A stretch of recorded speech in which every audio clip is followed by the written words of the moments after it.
नमस्कार। वर्तमान तो रज सरीगला। समस्त निज निजर वर्किंग प्लेस को फेरी जाइए, निज कम फेरी जाइए। तो मुझे मोर प्रेगनेंसी सीरीज को फेरी आसी। आज मु डिस्कसन करने को चाहूँगी ये प्राइम स्टर भितर जहाँ भी प्रेगनेंसी भितर आम एंजाइटी फ्री केमती रहा, स्ट्रेस फ्री केमती रहा, खुशी केमती रहा बोली।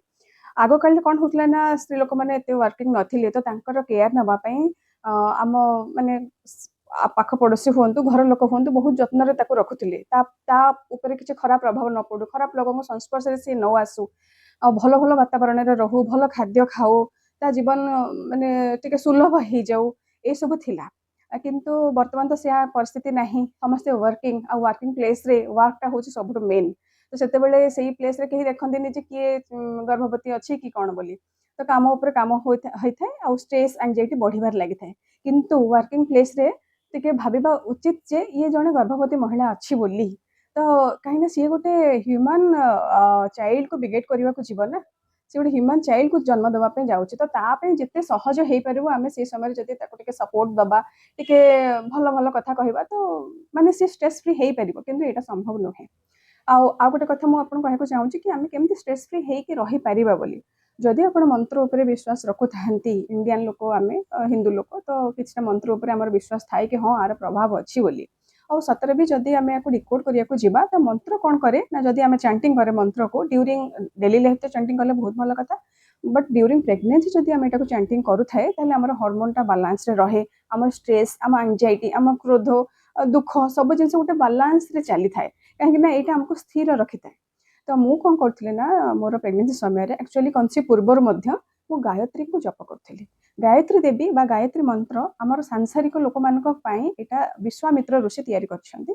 गायत्री कौन करती ना, गायंताम त्रायते इति गायत्री, माने जी यहाँ उच्चारण करें सी प्रोटेक्ट करती, रक्षा करती। तो गायत्री मंत्र जप करने द्वारा आमर धी शक्ति वृद्धि होता है। जेहेतु आम भितर गोटे अनबर्न चाइल्ड अच्छी, आ माँ जहाँ कह जहाँ जमी वातावरण रहा कर एनिथिंग एल्स से पिला प्रभाव पड़े। तो जदि गायत्री मंत्र प्रभाव अच्छी ताहले एटा जदि माँ जप करे, माँ ठीक भाव में उच्चारण करे, ताहले तार प्रभाव अनबर्न छुआ उपरे निहात रूपे पड़े, तार धीशक्ति वृद्धि हुए, सी गोटे माने एंजाइटी फ्री लाइफ छुआ छुआ कि जन्म होता है। तो मु कौन करी ना ये समय मध्य मु गाधे सारा 21 टाइम्स गायत्री जप करुली। मु कौन करे ना आमर बेसी अंगुठी जोटा अच्छी ना सेटारे ठाकुर पूजा कर सारापर जदि आपको भोक, हाँ ये कही रखे मुझे भोक होता है खाईदे, खाई सारापर गाधे खाई सारापर स्थिर भाव बसिकी गायत्री मंत्र को आपण ठीक भाव में उच्चारण करेंगे 21 टाइम्स।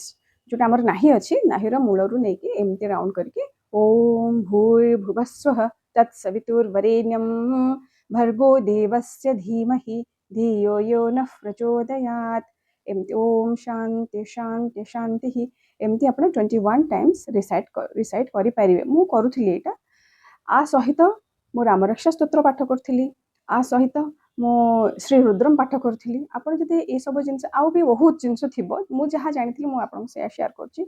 हनुमान चालीसा, हनुमान चालीसा आम समस्त जाने जे हनुमान आमको रक्षा करती बोली, भूत पिशाच निकट नहीं आवे, महावीर जब नाम सुनावे, रोग शोक सब दूर हो जाए, हनुमान चालीसा आम पाठ कले।